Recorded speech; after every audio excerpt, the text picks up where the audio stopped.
Mesdames, messieurs ou aucun des deux, bienvenue dans Ciné Chronique, l'émission culturelle hebdomadaire, en bref et sans transition. Aujourd'hui j'aborderai l'actualité du 16 au 21 novembre 2020. Pour commencer, Brenda Chapman, la co-réalisatrice du Prince d'Égypte avec Simon Wells, a dit dans une interview qu'elle était en train d'écrire un roman qui pourrait être adapté en scénario pour le cinéma dans un film d'animation. On verra ce que donnera cette prochaine création. Une série sur Boris Johnson serait en préparation. La série sera développée par Michael Winterbottom, réalisateur de Jude, tournage dans un jardin anglais et The Killer Inside Me. On y suivra Boris Johnson dans la vie de tous les jours pendant la pandémie de Covid-19. Une série Wonder Girl avec une actrice d'origine d'Amérique latine est en préparation pour la CW. Le personnage était déjà apparu dans la série Titans pour la plateforme DC Universe. Ça y est, le trailer de Tom et Jerry a officiellement été posté sur internet, alors que je le présentais filmé au cinéma dans une mauvaise qualité durant mon premier épisode de Ciné Chronique. On l'a enfin en entier, on y retrouve effectivement la bonne expression des personnages du cartoon d'origine, seulement voilà, je pensais que c'était en animation traditionnelle, en voyant le trailer en mauvaise qualité, sauf qu'en fait non, c'est bien du CGI mais en cel shading, ce qui fait qu'on n'y croit pas du tout, parce qu'il manque des ombres, il n'y a pas assez de relief, et on dirait que les personnages sont genre incrustés ou collés dans l'écran, et on sait qu'ils sont pas là quoi. Roger Rabbit faisait mieux, du coup j'attends de voir, mais bon, déjà voilà, les envoyer à New York, on a vu ça dans les Schtroumpfs, c'est pas du tout original. Du coup c'est dommage, j'appréhende. Ça a l'air quand même fun, mais au moins Tom et Jerry ne parlent pas comme dans le premier film qui était sorti il y a 30 ans. Au moins ils respectent ce code, et puis il y a des trucs qui font très cartoon, enfin au moins ils ont pas essayé de rendre ça photoréaliste en mode justement les Schtroumpfs ou Garfield ou Sonic en les ramenant dans notre monde, ça sera déjà mieux. L'ancien président de la France, Valéry Giscard d'Estaing, a été hospitalisé à Tours cette semaine. Il est sorti de l'hôpital le 21 novembre. Je pense que lui et le prince Philippe se partagent la pierre philosophale. Le tome 3 de Tali, fille de la lune, part à l'impression. C'est Soulia, l'auteur de ce manga, qui nous l'a annoncé sur Twitter. Il devrait donc être publié prochainement. Lynn Ramsey, à qui on devait We Need to Talk About Kevin avec Ezra Miller et Tilda Swinton, ou encore A Beautiful Day avec Joaquin Phoenix, devrait réaliser une adaptation de The Girl Who Loved Tom Gordon, le roman de Stephen King. HBO Max est en train de travailler sur la sauvegarde de The Venture Bros après sa récente annulation par Adult Swim. Vermine Suprême, ce personnage avec sa longue barbe et sa botte sur la tête qui s'était présenté au présidentiel 2020, militant membre du Parti démocrate, dont personne ne sait le vrai nom, est en train de préparer une sitcom, un roman graphique et un podcast, peut-être qu'on le retrouvera en 2024. Steven Caple Jr., à qui on devait Creed 2, va réaliser Transformers 6, ce sera donc le premier film Transformers en live action qui ne sera pas réalisé par Michael Bay, si on exclut Bumblebee, qui est un spin-off. La série dérivée de The Batman pour HBO Max, qui devait s'intituler JCPD, pour Gotham City Police Department, a perdu son showrunner Terence Winter, dont la vision était en désaccord avec celle de Matt Reeves, le réalisateur du film. Après être passé derrière la caméra pour son court-métrage Judith Hotel en 2018, Charlotte Lebon va réaliser son premier film, adapté du roman graphique Une sœur de Bastien Vives, à qui l'on doit la BD Last Man, que je vous recommande fortement. La sortie est prévue pour le printemps 2022, et ça fait plaisir de savoir qu'une BD de Bastien Vives va être adaptée en live. Je vous conseille d'ailleurs la série d'animation Last Man, qui est un préquel de la BD, réalisé par Jérémy Perrin, à qui l'on doit le clip Fantasy de Die, ou encore la série Netflix Crisis Young, sortie en début d'année. Christopher Nolan a dit qu'il n'avait pas de problème à ce qu'on regarde ses films sur un téléphone, alors que le débat continue éternellement, David Lynch pour une pub pour l'iPhone ayant dit être clairement contre, et je rejoins son parti, disant qu'on ne ressent rien si on regarde un film sur téléphone, et qu'on ne peut pas dire avoir vu un film, ou en tout cas dire qu'on ne l'a pas aimé si on l'a vu sur téléphone. Je pense notamment à 2001, qu'il faut absolument avoir vu au cinéma pour l'apprécier. Nolan a quand même précisé que ça ne le dérangeait pas si on avait vu les films au cinéma avant, ou au moins sur un écran plus grand qu'un téléphone, pour qu'on ait en souvenir l'expérience cinématographique en plus. Le tournage du prochain long-métrage de M. Night Shyamalan, intitulé Old, est terminé. Après avoir sorti l'année dernière Glass, le crossover entre ses films Incassable et Split, il revient avec un nouveau thriller. Il s'agit d'une adaptation cinématographique du roman graphique français Château de Sable de Pierre-Oscar Lévy et Frédéric Peters, dans lequel plusieurs personnes se retrouvent coincées sur une plage mystérieuse sans pouvoir s'échapper. On va bien voir ce que ça donne. La filmographie de M. Night Shyamalan étant particulièrement inégale. Netflix sort le 2 décembre une série en mode documentaire animalier sur des espèces aliens, ça va s'appeler Alien World, un trailer est sorti cette semaine. Quentin Tarantino est en train d'écrire 2 livres, d'abord une novélisation de son film Once Upon a Time in Hollywood, son dernier long métrage, qu'il adapte donc en roman, avec peut-être plus d'informations comme est-ce que Cliff Booth a vraiment tué sa femme, Ça, je pense qu'il le dira jamais, c'est mieux, c'est comme qu'est-ce qu'il y a dans la mallette dans Pulp Fiction, faut pas le dire. Et un livre qui va s'appeler Cinema Speculation sur le cinéma des années 70, qu'il affectionne particulièrement. Spike Lee va réaliser une comédie musicale sur la création du Viagra. Et non, cette phrase n'a aucun sens, mais c'est génial d'entendre ça. Ça risque d'être très drôle. Le réalisateur de Black Landsman se lance dans les comédies après avoir sorti cette année Da Five Bloods, qui marque la dernière apparition de Chadwick Boseman à ce jour. Une première bande-annonce pour Batman Soul of the Dragon, le prochain film d'animation DC dédié au Chevalier Noir, sorti en vidéo le 26 janvier 2021 aux US et dans le courant de l'hiver chez nous. Le 7 janvier sortira sur Netflix Pieces of a Woman, dont l'affiche et la bande-annonce ont été dévoilées. Ce sera avec Vanessa Kirby et Shia LaBeouf. Il mettra en scène la vie d'une jeune femme anéantie par un deuil. On y retrouvera également Benny Safdie. Le film a pour producteur exécutif Martin Scorsese, rien que ça ouais, et sera réalisé par Cornel Mundruczó, réalisateur hongrois à qui l'on doit La Lune de Jupiter ou encore White God. Le film a l'air excellent et on peut dire que le trailer te calme. Le trailer de Chaos Walking, le nouveau film de Doug Liman, a été dévoilé. On peut y voir Mads Mikkelsen en mode cowboy. J'en parlais la semaine dernière, c'est le film dans lequel les femmes ont disparu et c'est un monde d'hommes où Tom Holland rencontre Daisy Ridley et ça sera de l'action post-apo. On dirait qu'on est en train de revenir à une espèce de film un peu teenager en mode Le Labyrinthe ou Divergente. Du coup, ça peut plaire à certains. Shinichi Sakamoto, à qui on doit Ascension ou encore Innocent, se lance dans une nouvelle série prévue pour 2021, Midnight Children, inspirée du roman Dracula. Le chapitre final de Calls, la série audio de Canal+, sera disponible dès le 10 décembre en intégralité sur MyCanal. On attend de voir ce que donnera le final de cette anthologie en mode thriller que j'ai trouvé particulièrement efficace. Alicia Vikander pourrait être la nouvelle Grace Kelly dans le remake du Crime était presque parfait qui devrait être adapté en série. L'actrice qui interprétait Lara Croft dans le remake de Tomb Raider a intérêt d'être à la hauteur. Les éditions Glénat ont annoncé de nouvelles dates de sortie pour le premier tome de la trilogie finale de la BD Lou qui s'intitulera Sonata 1 ou encore Il faut flinguer Ramirez Acte 2. Ces BD sortiront donc le 2 décembre. Une nouvelle espèce de singe, le Trachypithecus popa, découverte par des scientifiques en Birmanie, en Asie de l'Est. Ils ont une fourrure grise et des cercles blancs autour des yeux.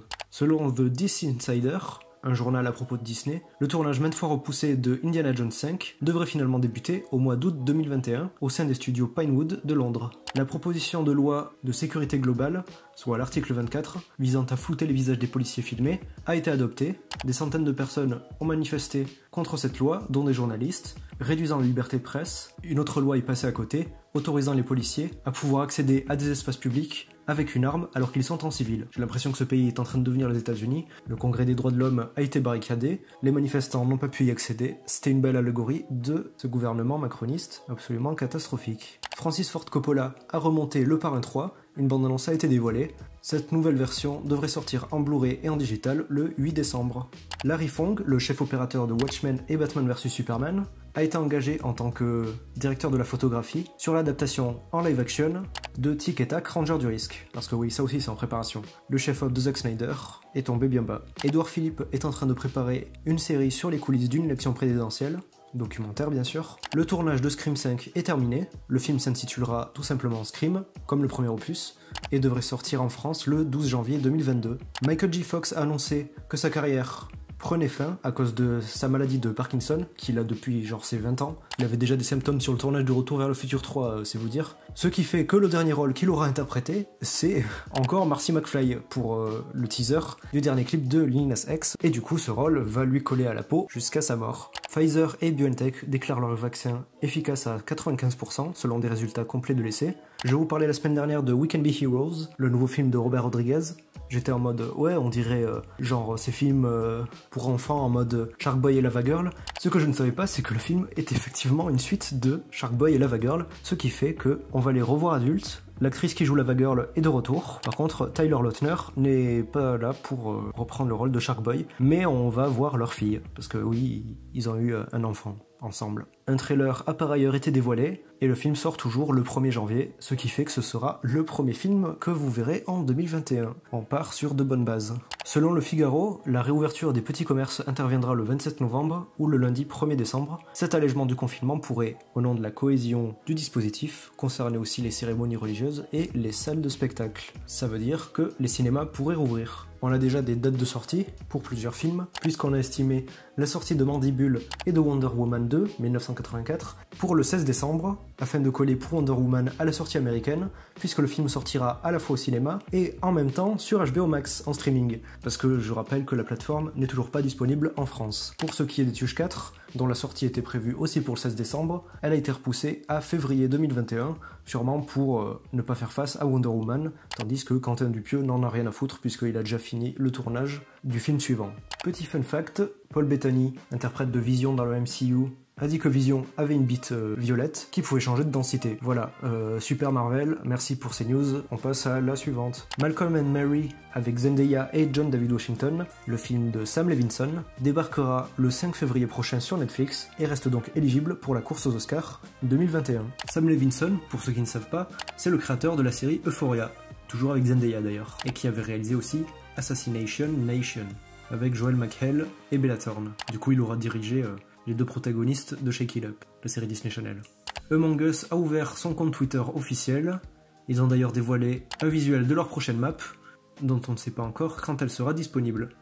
Le studio Mercury Filmworks, à qui on doit Hilda, aurait déjà dans les tuyaux 15 séries originales. L'auteur de BD Run, à qui on doit Motherfuckers, a sorti une sorte d'Uchronie qui s'appellera Motherfuckers 1886, dans laquelle on retrouvera nos protagonistes, mais dans un univers western. Du coup, ça a l'air trop cool. Je vous conseille d'ailleurs le long métrage, adaptant la BD, avec les voix des casseurs-flotteurs, et réalisé par le studio Ankama, à qui on doit la série Wakfu. Lee Daniels, le réalisateur du Majordome avec Forest Whitaker, et qui a créé aussi la série Empire, va adapter en série le film Où sont les hommes, sorti en 1995, et réalisé justement par Forest Whitaker, celui qui l'a dirigé dans Le Majordome. Mads Mikkelsen a annoncé que le fait qu'il remplace Johnny Depp dans Les Animaux Fantastiques 3 n'était en fait qu'une rumeur pour l'instant, il est encore en attente d'un appel de Warner Bros. Ça y est, la PS5 est sortie, ce jeudi 19 novembre, la Next Gen est en place, elle est donc sortie une semaine après la dernière Xbox, et puisqu'on est sur les jeux vidéo, le lendemain est sorti The Legend of Zelda Hyrule Warriors, l'ère du fléau, le préquel de Breath of the Wild qui se déroule 100 ans avant, et montrant comment le fléau a détruit le royaume d'Hyrule.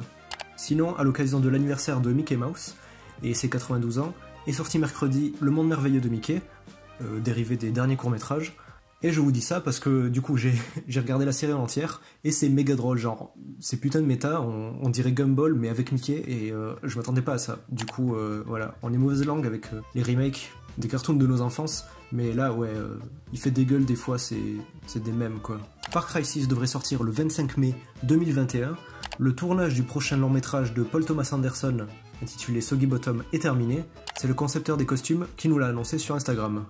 Son dernier long métrage était Phantom Thread, avec son acteur fétiche Daniel Day-Lewis, qui était sorti en 2017. Michel Robin, homme de théâtre et Pouli d'or au cinéma, est mort à l'âge de 90 ans, il aurait été victime du Covid-19. L'acteur avait été victime d'une fake news il y a déjà quelques mois, selon quoi il était décédé justement, sauf qu'en fait c'était un homonyme, un mec qui s'appelait aussi Michel Robin, mais c'était pas lui. Et là, il est mort pour de vrai. On avait vu l'acteur dans Le fabuleux destin d'Amélie Poulain, dans lequel il jouait le rôle du père du patron de Jamel Debbouze, là, celui qui tient l'épicerie. Pierre Richard lui a rendu hommage puisqu'il avait aussi joué dans La Chèvre. Emma Corrin sera bien de retour dans le rôle de la princesse Diana dans la saison 5 de The Crown. IO Interactive, dont le logo me fait vachement penser à celui de la dictature dans Ready Player One, les développeurs de Hitman sont en train de développer un jeu vidéo James Bond sur les origines de 007, enfin du personnage quoi. Et puisqu'on est sur James Bond, j'en profite pour dire que Simon Cardy a trollé l'équipe de No Time to Die en se proposant pour être le prochain James Bond. Le journaliste d'IGN sur les jeux vidéo a en effet montré au casting une bande démo. Un spin-off de Adventure Time intitulé Obsidian est sorti ce 19 novembre sur HBO Max, aux États-Unis donc. Et puisqu'on parle de streaming, vu que DC Comics et Warner Bros ont décidé de sortir le nouveau Wonder Woman en streaming en plus du cinéma, Disney a réfléchi au fait de sortir Black Widow, pareil sur Disney+, en plus du cinéma, voire carrément entièrement sur Disney+, et finalement ils ont rejeté l'idée, se disant qu'un film Marvel doit sortir au cinéma, parce que ça leur rapporte quand même vachement de fric, n'est-ce pas? Le comédien marionnettiste Régis Fassier, celui qui a porté le costume de Casimir dans L'île aux enfants, est décédé à l'âge de 56 ans. Angelina Jolie et Tom Hardy font équipe pour le film Unreasonable Behavior, un biopic sur le photographe de guerre britannique Don McCullin. Un nouveau trailer pour Cyberpunk 2077 a été dévoilé, on a eu des images de gameplay nous montrant que Johnny Silverhand, le personnage interprété par Keanu Reeves, est en fait dans la tête du protagoniste, on a mis les souvenirs de Johnny, qui était le chanteur d'un groupe de musique de rock, dans la mémoire du protagoniste avec une clé USB, et du coup, c'est une hallucination, un peu comme le Joker dans Batman Arkham Knight. Il est désormais possible de poster des stories éphémères sur Twitter. Elles ont été nommées Fleet et sont visibles pendant 24 heures comme sur Instagram. Seulement voilà, ça a fait un flop, les gens ont pas trop aimé le concept, ça obstrue notre OTL sur téléphone, et des gens comme Mr. Fox par exemple se sont indignés de la chose. Un nouveau film La Panthère Rose est en préparation par le réalisateur du film Sonic, sorti en début d'année, et le scénariste de Bad Boys for Life, ou Bad Boys 3, sorti lui aussi en début d'année. Le scénario se concentrera sur un inspecteur qui résout une enquête avec son ami imaginaire qui est la Panthère Rose. Et du coup, on va encore se retrouver avec un personnage d'animation mélangé à du live action. Alors encore si c'était en animation traditionnelle, ok, en mode Space Jam, Roger Rabbit, vous voyez, ou Tom et Jerry même, c'est de la CGI mais ça ressemble quand même au truc d'origine. Mais là non, ils ont dit que ça serait bien entièrement en CGI, donc ouais, ils vont même pas essayer de la rendre un peu cartoon, la Panthère Rose, parce que je rappelle que, avant d'être un dessin animé, c'était un film, la Panthère Rose. Le dessin animé, il est dérivé du générique du film, dans lequel on voyait le personnage. Parce que le film, normalement, c'est un inspecteur, dans un film burlesque, une comédie, qui enquête sur la disparition d'un diamant qui s'appelle la Panthère Rose. C'est pas la Panthère Rose. Du coup, là, le personnage sera vraiment dans le film. Enfin, on va voir. Ce vendredi 20 novembre est sorti sur HBO Max le remake des Animaniacs. Et c'est aussi génial que l'original, en fait, il y a plein de satires d'Hollywood, ils font une chanson entièrement sur les reboots, il y a une séquence en mode animé qui est vraiment géniale, ça se fout de la gueule du système, c'est comme l'original, ils ont ramené tout le monde, pourtant les créateurs sont pas revenus pour la faire, mais on a une référence aux Lunatics, la version un peu teenager des Looney Tunes qu'ils avaient sorti au début des années 2000 et qui était absolument immonde, personne n'avait aimé ce truc. Et on voit les Looney Tunes tout court, parce que c'est dans le même univers. Le tournage de Miss Marvel a commencé. La série Marvel qui sortira sur Disney+ a dévoilé son costume. On dirait un peu les costumes qu'on a là pour les séries d'ici de la CW. En tout cas, c'est en cours à Atlanta, soit la même ville dans laquelle est tournée la série Loki, qui devrait terminer son tournage dans 3 à 4 semaines. Le film Bullet Train de David Leitch, dont je parlais la semaine dernière, dans lequel Brad Pitt et Zazie Beetz ont été intégrés, s'est vu rejoindre Lady Gaga, le Ganglerman et également Michael Shannon. Le casting devient de plus en plus fou, et tant qu'on parle de casting fou, le prochain film d'Adam McKay avec Leonardo DiCaprio, Jennifer Lawrence, etc. C'était devenu une blague parce qu'il y avait genre tout le monde dans ce film, ils ont rajouté Ron Perlman. Sinon, le film 2 de Filippo Meneghetti est le candidat qui a été choisi pour représenter la France aux Oscars 2021. Je vous parlais des prénominations la semaine dernière. Il y avait ADN, été 85 ou encore Gagarine, c'est 2 qui a été choisi et effectivement c'est un très bon film. La suite de Un prince à New York avec Eddie Murphy, dont on ne sait toujours pas le titre français d'ailleurs, aux États-Unis ça s'appelle Coming to America, genre le tout c'est un 2, du coup chez nous à part Un roi à New York je vois pas ce qu'il pourrait faire comme titre, devrait sortir sur Amazon Prime Video le 5 mars 2021. La chanteuse Sia a réalisé un film, ça s'appelle Music. Le trailer a été dévoilé et il a fait polémique parce que elle a choisi Maddie Ziegler, la danseuse qui avait joué dans son clip Chandelier, et Elastic Heart aussi avec Shia LaBeouf, pour jouer un personnage autiste, sachant qu'elle n'est pas autiste. Du coup, on lui a dit ouais, pourquoi vous avez pas choisi un vrai autiste, et Sia a répondu ouais, tu peux être autiste mais tu peux être aussi un mauvais acteur. Du coup, normal. On va prendre quelqu'un qui joue bien aussi. Shiairin, l'éditeur de Chainsaw Man, le manga, a confirmé que Chainsaw Man était en train d'entrer dans sa phase finale. Du coup il devrait se terminer prochainement, tout comme l'Attaque des Titans dont la saison 3 devrait sortir dans genre 3 semaines. L'acteur Robert Englund, interprète de Freddy Krueger dans Les Griffes de la Nuit de Wes Craven, va jouer dans la saison 4 de Stranger Things. Alors je pense pas qu'il va reprendre le rôle de Freddy Krueger, mais voilà, il sera là, c'est rigolo. Parce que c'est une série sur les années 80. Et du coup, il y a Freddy Krueger, t'as compris. On va ramener aussi Marty McFly. Non, ça c'est pas vrai par contre, vu qu'il a repris sa retraite.